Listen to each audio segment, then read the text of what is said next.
Hello बच्चों, कैसे हो आप सब लोग। मैं कंचन। अ, मैंने कल आपको एक चैप्टर स्टडी करवाया था ऑन इक्वालिटी, जो 7th क्लास की एनसीईआरटी बुक का सोशल एंड पॉलिटिकल लाइफ का फर्स्ट चैप्टर है।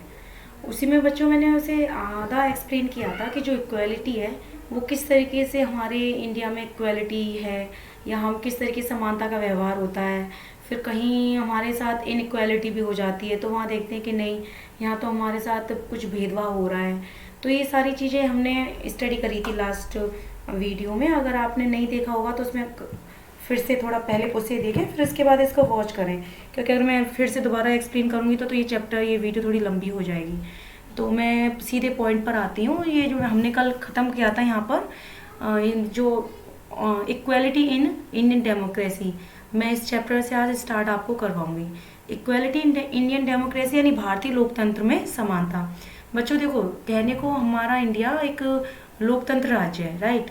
और उस लोकतंत्र राज्य में हमारे भारत को जो कॉन्स्टिट्यूशन है, हमारा जो संविधान है, उसने हमें किस तरीके से इक्वल बना रखा है, इसके बारे में हम स्टडी करेंगे आज इसमें, ठीक है बेटा। तो हमारा जो संविधान है वो सभी को एक समानता के व्यवहार में पिरोता है, राइट बेटा। ये जो हमारा संविधान है वो सारा कुछ एक समानता के व्यवहार में डालता है। और जो संविधान है, जो संविधान, इसका अर्थ क्या है कि व्यक्ति चाहे कोई भी हो, चाहे किसी भी पुरुष हो, चाहे कोई स्त्री हो, या किसी भी कास्ट का हो, लिखा है ना, all caste religions tribes educational and economic backgrounds are recognized as equal. This is not to say that inequality cases to text. मतलब किसी भी धर्म का हो, किसी भी धर्म का व्यक्ति हो, चाहे वो शैक्षिक हो या फिर उसका बैकग्राउंड कमज़ोर हो, या स्त्री हो या पुरुष हो, या किसी भी जाति का व्यक्ति हो, वो सभी क्या है, सारे इक्वल है। तो ये सारी चीज़ें हमारा जो संविधान है हमें समान दर्जा देता है। फिर इसके बाद है it does not, it doesn't, मतलब ये पूरी तरह से समानता नहीं है, but at least in democratic India the principle of the equality of all person is recognised while earlier. लेकिन ये सब होने के बावजूद भी ये हम कह नहीं सकते कि असमानता खत्म हो गई है।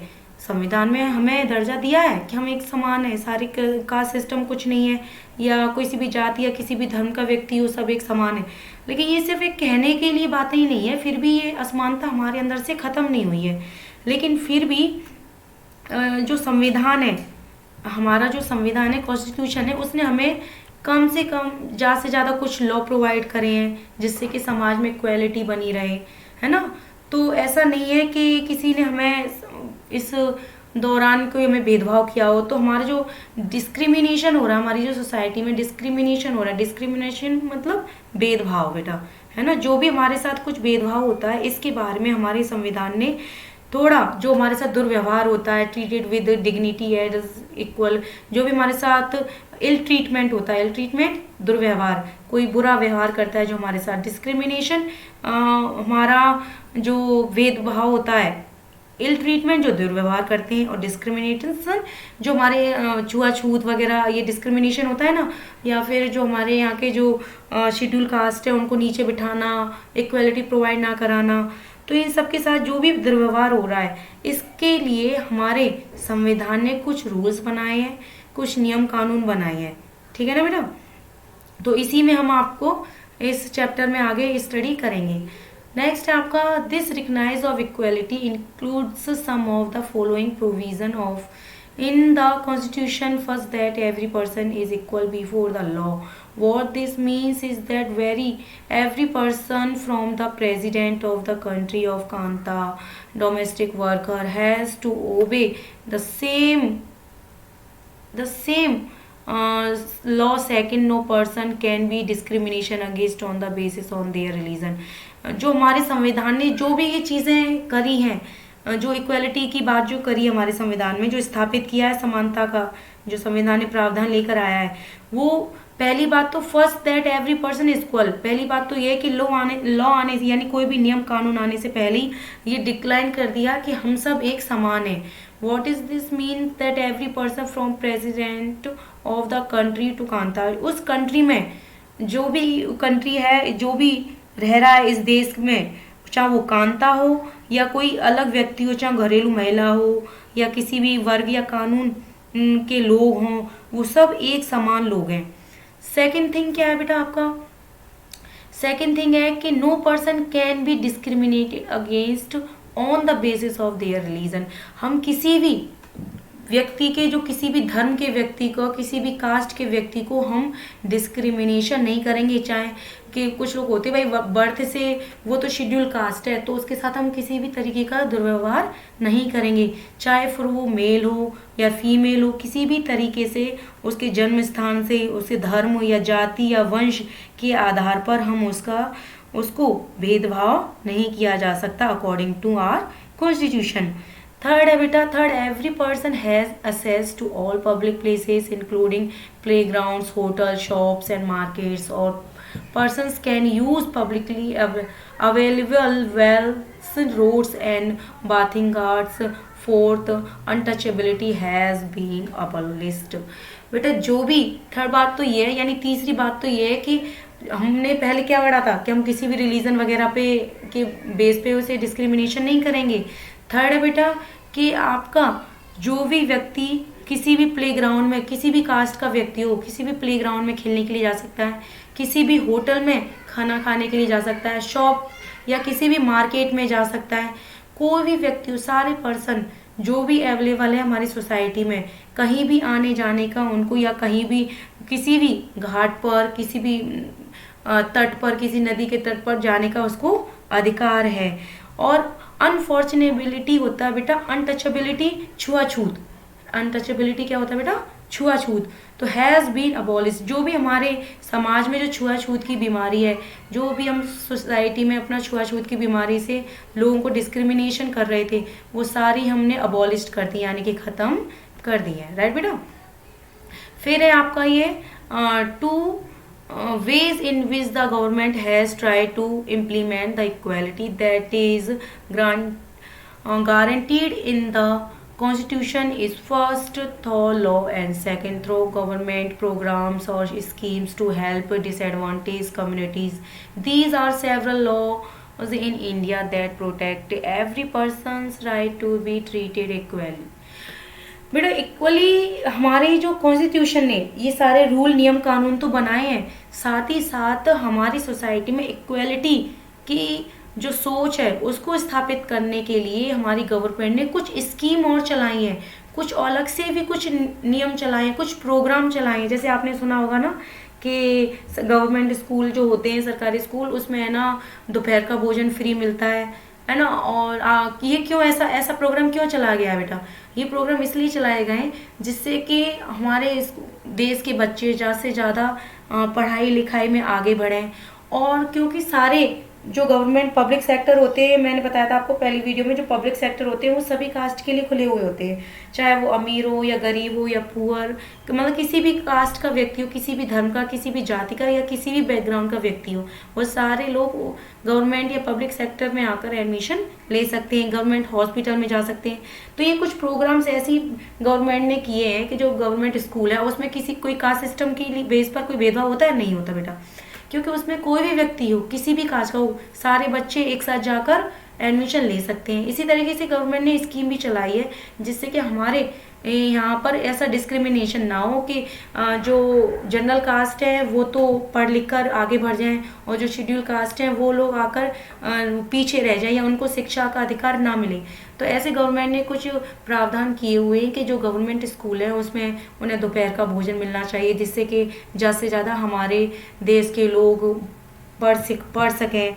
तो ये किस लिए किया गया है बेटा? ये इसीलिए किया गया है कि जिससे कि सोसाइटी में जो पहले लोग, जैसे ओम प्रकाश जी के साथ हुआ था ना, आपने पहले फर्स्ट वीडियो में देखा था कि वो स्कूल जाते थे और उनके मास्टर जी उन्हें बाहर निकाल देते थे और झाड़ू लगवाते थे। तो ऐसा इसलिए हुआ है बेटा कि ऐसा भेदभाव फिर से किसी बच्चे के साथ ना हो। तो वो सारे बच्चे आकर अपना दोपहर का भोजन करते हैं और दोपहर का भोजन करने के साथ साथ वो अपनी पढ़ाई भी पूरी कर सकते हैं। जो माँ बाप अपने बच्चों को स्कूल नहीं भेज पाते थे कि उनके पास पैसा नहीं है, खाने के लिए नहीं है, तो इसकी वजह से वो अपने बच्चों को स्कूल भेज सकें। तो ये कुछ गवर्नमेंट ने योजनाएं चलाई हुई हैं जिनसे कि उनके जीवन में सुधार आ सके, और ऐसे ही कार्यक्रम चलाए गए हैं किस लिए कि उन्हें अच्छे अच्छे अवसर मिल सकें, जिन अवसरों से वो वंचित से, जो अवसर उनको नहीं मिले थे वो अवसर उनको मिल सके। फिर है आपका बेटा, ये इसीलिए चलाया गया बेटा जो सबको इक्वालिटी की समानता के धागे में पिरो सके। ये हमारी गवर्नमेंट, कुछ सरकार जो है सारा कुछ ये शेड्यूल तैयार कर रही है, किस लिए कर रही है कि बेटा सारे बच्चे एक समान पढ़ सकें। One of the steps taken by the government.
कंचन कम चालू वहीं से ही है, वहीं से स्टार्ट था।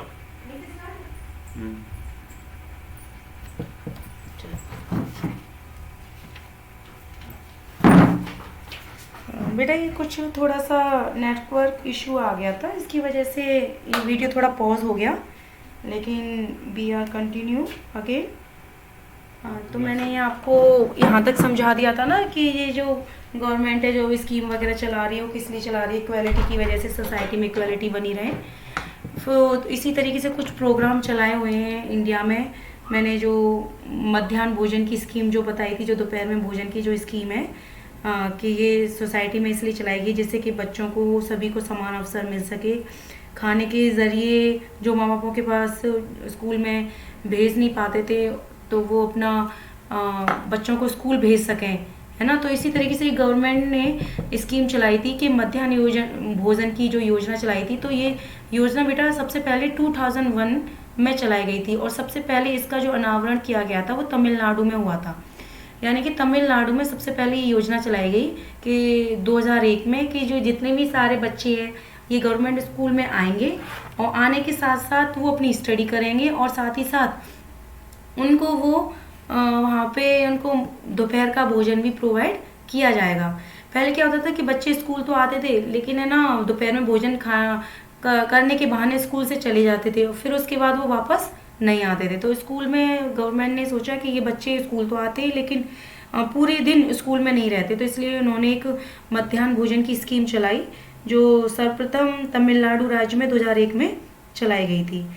फिर स्कूल में लोगों ने देखा कि ये तो 6 महीने के अंदर इसमें बहुत सारा चेंजेस आया है। बच्चे जो छोड़कर जा रहे थे स्कूल, और जो बच्चे पढ़ नहीं पा रहे थे अपनी पुअर्टी की वजह से, और जिनके माँ बाप उन्हें भेज नहीं पा रहे थे अपने काम काज के जरिए, कुछ महिलाएं होती थी उन्हें अपना काम के ज़रिए छोड़कर उन्हें आना पड़ता था, तो इसकी वजह से वो छोड़ नहीं पा रहे थे उनको।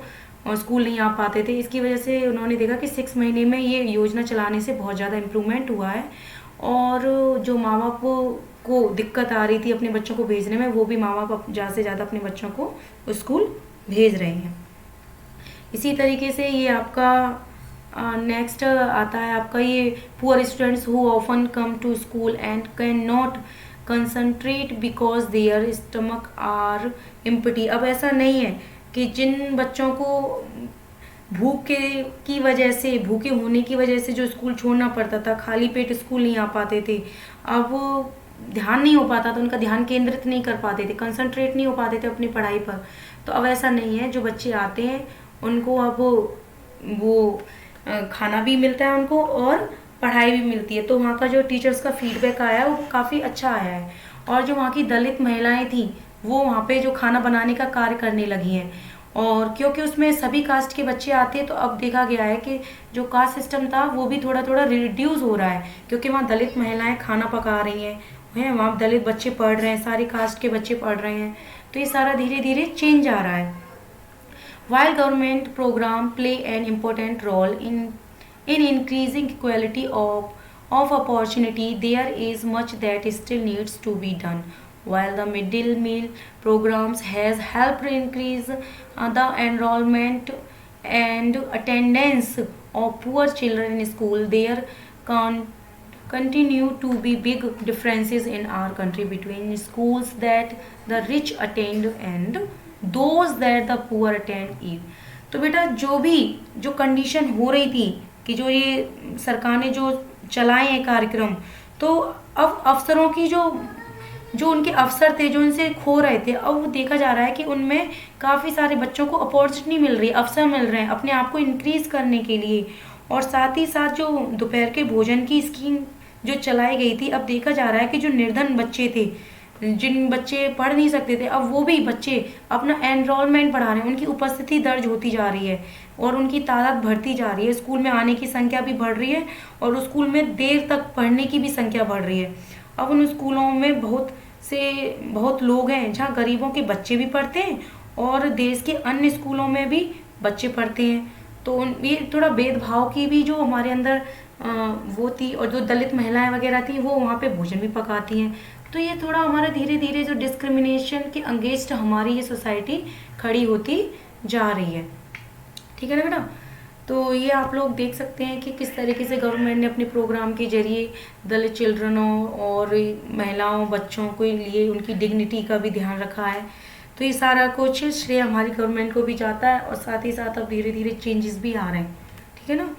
फिर है बेटा आपका ये नेक्स्ट लाइन में, तो ये क्या है, ये सारा कुछ किस लिए किया जा रहा है कि जिस तरीके से हमारे जो ओम प्रकाश जी थे उनके साथ भेदभाव होता था ना बेटा, तो जो ओम प्रकाश जी के साथ जैसा हुआ है, जो लिखा है ना, Om Prakash Valmiki are discriminated against and treated unequality. These children are forced into unequal situation in which their dignity is not respected। कि जैसा ओम प्रकाश जी के साथ हुआ है, अब किसी और दलित के बच्चे के साथ ऐसा भेदभाव ना हो। तो इन्हीं असमानताओं को ख़त्म करने के लिए कुछ प्रोग्राम्स चले हैं और ये कानून भी बनाए गए हैं कि अब समानता का व्यवहार बना रहे सोसाइटी में। One of the main reason for this is that attitudes change very slowly. Even though persons are aware that discrimination is against the law, they continue to treat people inequality on the basis of their caste, religion, disability, economic status and because they are women। अब ऐसा ये जो कारण है, ये जो हमारा जो दृष्टिकोण बना हुआ है, जो हमारा एटीट्यूड बना हुआ था कास्ट सिस्टम या भेदभाव के प्रति, अब वो चेंज होता नज़र आ रहा है। आप लोग जानते होंगे कि जो भेदभाव है, जो भेदभाव के खिलाफ भी कानून बनाए गए हैं, कानून खड़ा है, फिर भी कानून तो है लेकिन फिर भी लोगों के साथ फिर भी देखो, इवन तो पर्सन आर अवेयर डिस्क्रिमिनेशन, काफ़ी लोग अवेयर हो रहे हैं डिस्क्रिमिनेशन को लेकर, लेकिन फिर भी क्या है, लोग कानून भी बने हुए हैं, सरकार ने योजनाएं भी बनाई हुई हैं, लेकिन फिर भी हम सोसाइटी में देखते हैं कि ये जो बदलाव है सभी लोगों में समान नहीं है और फिर भी लोग इसके जो कानून है उसके अगेंस्ट भी खड़े होकर लोगों का सम्मान का हनन करती हैं, उनकी डिग्निटी का हनन करती हैं। तो ये सारी चीज़ें, डेमोक्रेटिक सोसाइटी है हमारी, establishing equality in a democratic society is a continuous struggle and one in which individuals as well as various communities in India contributes to, and you will read more about this is in this book। तो आप इस पुस्तक में पढ़ेंगे कि इतनी सारी योजनाएं और इतने सारे प्रोग्राम होने के बावजूद हमारी सोसाइटी में प्रजातंत्र है, डेमोक्रेटिक है, डेमोक्रेटिक यानी प्रजातंत्र है, फिर भी इस समानता के व्यवहार पूरी तरह से सोसाइटी में नहीं फैला है। इस पुस्तक में आप आगे भी इसी टाइप के इश्यूज पढ़ेंगे। बेटा ये जो आपको ये पिक्चर शो करा रहे हैं ना, ये जो पिक्चर है ये मिस्टर भीमराव अम्बेडकर की पिक्चर है। आपने सुना है कि इनका बहुत बड़ा योगदान रहा है हमारे कॉन्स्टिट्यूशन में, और इन्होंने ही बेटा जो हमारे संविधान में जो हमें अधिकार मिले हुए हैं, जो फंडामेंटल राइट्स हैं हमारे, उसी में आर्टिकल 32 में उन्होंने ही बताया कि जो हमारा आर्टिकल 32 है वो रिमेडियल की बात करता है, यानी जो भी हमारे साथ अगर असमानता का व्यवहार करता है या जो भी हमारे साथ कुछ अहिंसा करता है तो हम उसके खिलाफ आवाज़ उठा सकते हैं और अपनी बात को न्यायालय तक ले जा सकते हैं। तो ये भीमराव अम्बेडकर उसको आर्टिकल 32 को एक कॉन्स्टिट्यूशन की आत्मा कहते हैं कि ये हमारी आत्मा का अधिकार है। तो ये मिस्टर भीमराव अम्बेडकर की जो फोटोज़ है ये अपने, क्योंकि इन्होंने इक्वालिटी लाने के लिए सोसाइटी में बहुत सारे मुद्दे उठाए हैं, बहुत सारा काम भी किया है। तो ये कहते हैं कि जो भी व्यक्ति है, ये आप देख सकते हैं कि वो कहते हैं कि जो व्यक्ति अपना आत्मसम्मान खोकर अगर सोसाइटी में रहता है तो वो सोसाइटी में अपनी सेल्फ रेस्पेक्ट खोकर कभी भी अपना जीवन यापन नहीं कर सकता है। और कहते हैं कि अगर सेल्फ रेस्पेक्ट के बिना यानी आत्मसम्मान के साथ जीवन बिताने के लिए व्यक्ति को कठिनाइयों पर विजय प्राप्त करनी होगी। अगर सेल्फ रेस्पेक्ट चाहिए बेटा तो अपने आप को स्टेबल करो, अपने आप को दिखाओ। और ये एक बहुत बड़ा संघर्ष होता है किसी भी व्यक्ति के लिए कि वो अपने बल और विश्वास पर मान्यता प्राप्त कर सके। तो ये डॉक्टर भीमराव अम्बेडकर ये कहते हैं कि जो हमारे साथ जो सेल्फ रेस्पेक्ट कहीं भी खोती है तो उसके खिलाफ हमें आवाज़ उठानी चाहिए और हमारा सेल्फ कॉन्फिडेंस हमें कभी भी नहीं खोना चाहिए, हमेशा इसको रिकग्निशन करना चाहिए, हमेशा इसकी पहचान रखनी चाहिए अपने आप की, अपने सम्मान की। नेक्स्ट है बेटा issues of equality in other democracies, यानी कि अन्य लोकतंत्र में समानता के मुद्दे।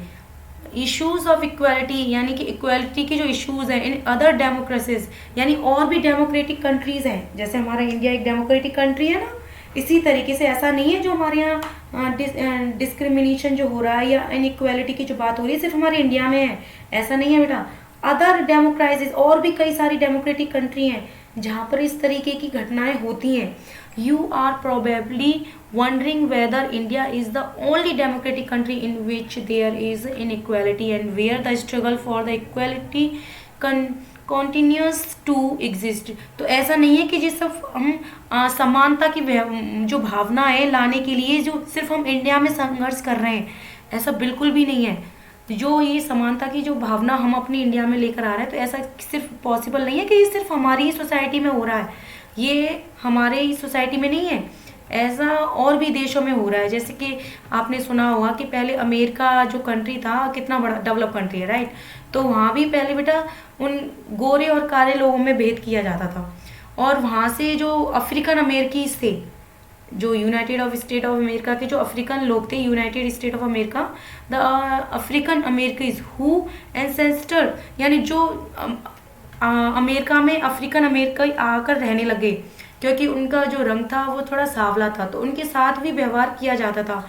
और कई बार तो देखा गया है कि उनके साथ इस तरीके से व्यवहार होता था कि पहले जो इनके जो अफ्रीकन अमेरिकी थे उनके लिए अलग स्कूल हैं, और जो गवर्नमेंट की जो स्कीम है या गवर्नमेंट के जो सेक्टर होते थे उनमें पहले गोरे लोगों को ज़्यादा मान्यता दी जाती थी, और जो अफ्रीकन लोग हैं उनको स्लेव के दौरान पर रखे जाते थे, कुछ दास बनाकर रखते थे उनको। तो ये जो सारा जो संघर्ष हो रहा था, तो जो 1950 में, अभी की बात है ना, ज़्यादा पुरानी बात नहीं है, तो 1950 में एक ऐसा ही संघर्ष अमेरिका में हुआ। अमेरिका में भी इक्वालिटी के लिए संघर्ष किया गया। कि वहाँ पर जो अफ्रीकी अमेरिकी लोग थे उनको समान अधिकार प्राप्त हो सके। तो वहाँ भी इस तरीके से संघर्ष होने लगा। तो उसमें अमेरिका में ही एक जो ट्रैवल करते थे जो लोग, उनमें क्या होता था कई बार कि बैक सीट पर तो अफ्रीकी लोग बैठा करते थे, अफ्रीकी अमेरिकन, और फ्रंट सीट पर अमेरिकन लोग बैठा करते थे। तो एक दिन क्या होता है कि रोज़ा पार्क, ये बेटा नाम है किसी अफ्रीकन लेडीज़ का, रोज़ा पार्क 1913 से 2005 की बात के बीच की ये बात है। इस दौरान जो संघर्ष चले थे उस दौरान की बात है। जो एक रोज़ा पार्क नाम की एक महिला है जो कि अपना कामकाज करके अपनी थकान की वजह से वो सीट पर बैठ जाती है, और अचानक से एक दिन क्या होता है कि अमेरिकी व्यक्ति उसे आकर हटाने लगता है। और 1 दिसंबर 1955 में क्या होता है कि वो जब अमेरिकी व्यक्ति को, जो गोरा व्यक्ति था, उसको मना कर देती है कि नहीं, मैं पीछे वाली सीट पर नहीं बैठूंगी और यहीं बैठूंगी। तो उसी दिन से एक अमेरिका में एक बहुत बड़ा रिवॉल्यूशन स्टार्ट हो जाता है अगेंस्ट इक्वालिटी के, यानी इक्वालिटी की भावना के लिए। वो जब महिला ने, जो रोज़ा पार्क महिला थी, उसने जब मना कर दिया कि नहीं, मैं पीछे वाली सीट पर नहीं बैठूंगी 1 दिसंबर 1955 में, तो वो उसी दिन से एक सोसाइटी में एक आंदोलन शुरू हो जाता है कि नहीं, अब तो नागरिकों को समान व्यवहार, समानता का व्यवहार देना ही होगा सरकार को। तो ये सारी चीज़ें इस तरीके से अमेरिका में इस तरीके से एक मूवमेंट स्टार्ट हो जाता है जिसका नाम है सिविल राइट्स मूवमेंट, यानी नागरिक अधिकार आंदोलन, यानी नागरिकों के लिए आंदोलन की शुरुआत हो जाती है। कब से बेटा? 1 दिसंबर 1955 से इसकी स्टार्टिंग हो जाती है। The civil rights act of 1964 prohibited discrimination on the basis of race, religion और नेशनल ऑरिजिन्स। तो जब वो विद्रोह काफ़ी बड़ा हो जाता है, भाई किसी भी चीज़ का मूवमेंट हो, किसी भी अगेंस्ट जब होती है, किसी भी चीज़ की बात आती है निकल कर, तो 1955 से स्टार्ट हुआ था। लेकिन जो गवर्नमेंट ने इसे कब लागू किया था? 1964 में गवर्नमेंट ने अपना अधिनियम लागू किया और बोला कि किसी भी नस्ल, धर्म या राष्ट्रीय मूल के अधिकार हों, यानी किसी भी आधार पर जो भी व्यक्ति हो, किसी भी को भी भेदभाव नहीं किया जाएगा, कोई भी डिस्क्रिमिनेशन नहीं किया जाएगा। अगर डिस्क्रिमिनेशन होता है उसको प्रोहिबिट कर दिया, यानी उसको नकार दिया, उसका निषेध कर दिया। और जो अमेरिकी स्कूल में जो बच्चे पढ़ते थे, और जो अफ्रीकन लोग थे तो उनके लिए अलग स्कूल बनवाए गए, और जो अमेरिकन लोग थे उनके लिए अलग स्कूल थे। तो उन्होंने कह दिया कि नहीं, अब सभी स्कूल में समानता से बच्चे पढ़ेंगे और ये सारे बच्चे एक ही स्कूल में पढ़ेंगे, कोई भी बच्चा किसी भी स्कूल में जाकर एडमिशन ले सकता है।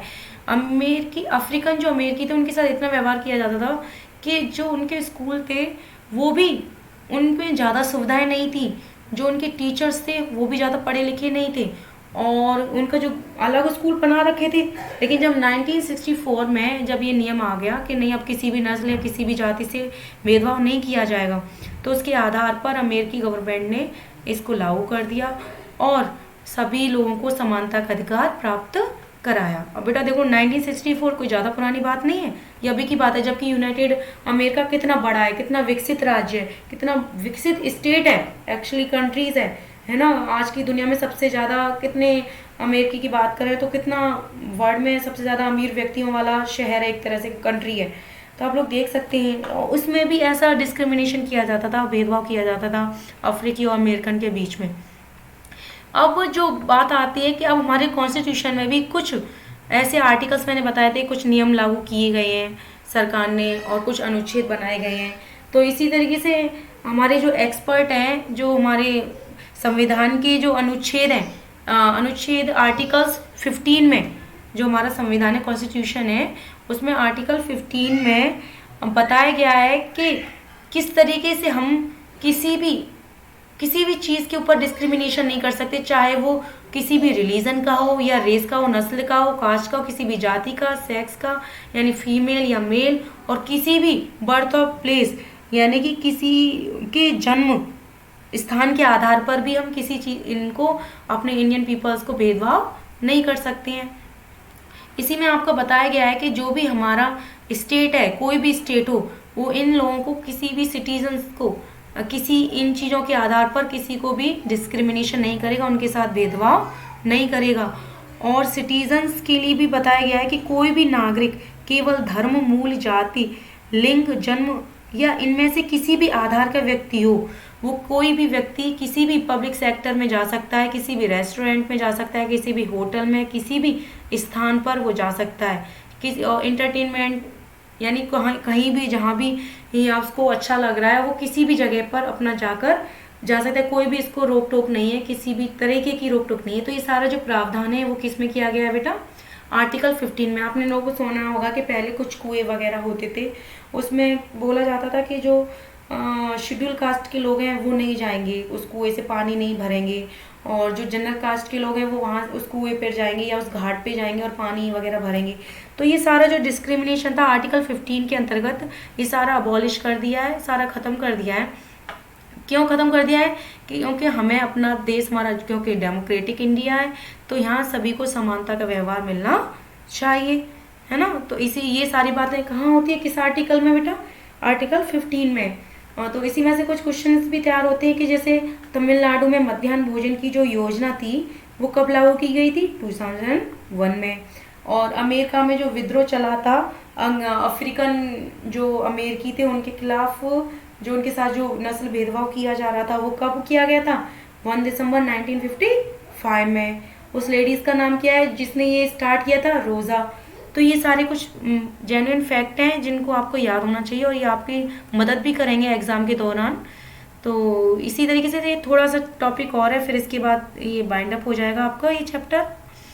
तो नेक्स्ट है ये आपका चैलेंज ऑफ डेमोक्रेसी, यानी लोकतंत्र तो है भाई, हमारा इंडिया लोकतंत्र है, लेकिन उसमें भी बहुत सारी चुनौतियां हैं। ऐसा नहीं है कि भाई इसमें चुनौतियां नहीं मिलेंगी, है ना। तो ये सारी जो चैलेंज है हमारी डेमोक्रेटिक कंट्री में, तो क्या क्या चैलेंज है ये सारा हम जानेंगे। तो no country can be described as being completely democratic. कोई भी ऐसा देश या कोई भी देश नहीं है कि वो कहा जा सकता है इसको कि भाई वो पूरी तरह से कम्प्लीटली डेमोक्रेटिक है, यानी पूरी तरह से लोकतंत्र राज्य है। ऐसा है, हो ही नहीं सकता कि कोई भी कंट्री ये कह सके कि हमारा देश पूरी तरह से लोकतंत्र राज्य है। तो इसी तरीके से there are always communities and individuals trying to expand the idea of democracy and push for a greater recognition of equality on existing as well as new issues. Central to this is the struggle for the recognition of all persons as equal and for their dignity to be maintained. In this book, you will read about how these issues of equality affects various aspects of our daily life lives in democratic India. तो आप लोग देख सकते हैं कि इसमें लोकतंत्र राज्य, कोई भी ऐसा नहीं कह सकते कि हमारे यहाँ पूरी तरह से लोकतंत्र राज्य है। तो ये लोकतंत्र राज्य का जो अर्थ देते हैं, जो मीनिंग देते हैं, वो क्या करते हैं कि ज़्यादा से ज़्यादा लोगों के लिए समानता की व्यवहार, इंडिविजुअली जो लोग हैं वो उस आइडिया को समझ सके, इक्वलिटी की भावना को समझ सकें, ये सारी चीज़ें होती हैं। तो ये आपको इसमें बताया गया है कि जो सम्मान दिलाते हैं या समानता का जो पक्ष कहलाते हैं वो हमारा संघर्ष है, वो हमारा सेंट्रल पॉइंट है। जो सेंट्रल पॉइंट क्या है? सभी के लिए सम्मान की भावना एक समान होनी चाहिए, तो ये हमारा एक सेंट्रल पॉइंट है। और हमारी जो दैनिक जीवन है, जो डेली लाइफ है हमारी, उसमें जो हमारे प्रभावित होते हैं, जो पक्ष प्रभावित होते हैं, आज भी इतने नियम कानून होने के बावजूद भी बेटा कई जगहों पर ऐसा देखा जाता है कि उनके साथ डिस्क्रिमिनेशन हो रहा है। तो इन सारी चीज़ों के पहलुओं को हम, ये सारी चीज़ें हमारी जो हमने अभी तक जो जितने भी फैक्ट पढ़े हैं वो सारा हमें फैक्ट दिखाते हैं। फिर आपका ये बेटा, ये हमारी इंडिया में भी इस तरीके से डेमोक्रेटिक इंडिया है, लेकिन फिर भी ये सारे कई सारे वेरियस एस्पेक्ट हैं, कई सारी चुनौतियाँ हमारे पास, कई सारे फैक्ट हैं, तो ये दिखाते हैं।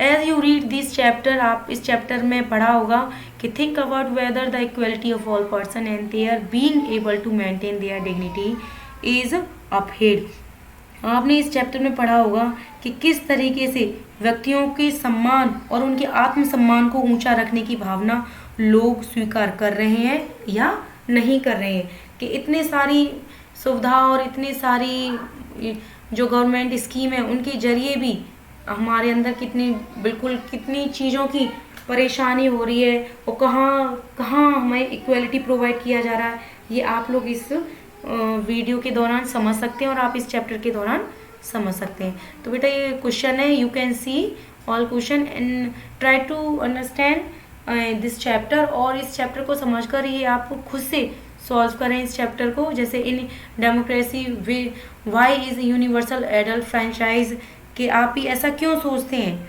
आप ऐसा क्यों ऐसा सोचते हैं कि जो यूनिवर्सल वयस्क जो अधिकार है, यूनिवर्सल जो हमारे पास अधिकार मताधिकार है वो क्यों महत्वपूर्ण है ना, जो हमारे वोटिंग वगैरह का जो अधिकार है वो क्यों महत्वपूर्ण है। तो आप ये पढ़िए, और जो आपने की जो आर्टिकल 15 में जो स्टेटमेंट दिए हुए हैं कि हमें किस किस तरीके से इक्वलिटी हमारी गवर्नमेंट ने किस आर्टिकल में क्या क्या चीज़ें कराई हैं उनको एक्सप्लेन कर सकते हैं। तो ये कुछ क्वेश्चन है, तो आप इन्हें सॉल्व करने की कोशिश करें। मैं ये क्वेश्चन आंसर के लिए एक अलग से वीडियो तैयार करूँगी, फिर उसमें ये क्वेश्चन आंसर डालूंगी और उसमें आपको मैं with question and answer explain again करूँगी इस चैप्टर को। और आई होप आपको ये चैप्टर पसंद समझ में आया हो, और समझ में आया हो तो बेटा इसको लाइक करें। मैंने पूरी कोशिश की है आपको ये चैप्टर अच्छे से समझाने की, और इस कोरोना पीरियड में मैं नहीं चाहती हूँ कि कोई भी नहीं चाहता कि जो ऐसा भी समय चल रहा है उसमें आपकी पढ़ाई का कोई लॉस हो। तो ये मैंने थोड़ी सी छोटी सी पहले स्टार्ट की है आपकी पढ़ाई के लिए। ओके बेटा, तो ये दोनों वीडियो आप देख लेना और दोनों को समझकर आप फिर से ये सारा कुछ समझना पूरा चैप्टर, और समझने कर ही जो आंसर आपके जो मैंने आपको दिखाए थे उन आंसर को सॉल्व करना। ठीक है बेटा, तो आज के लिए इसको हम वाइंड अप करते हैं आज। ओके, नमस्ते।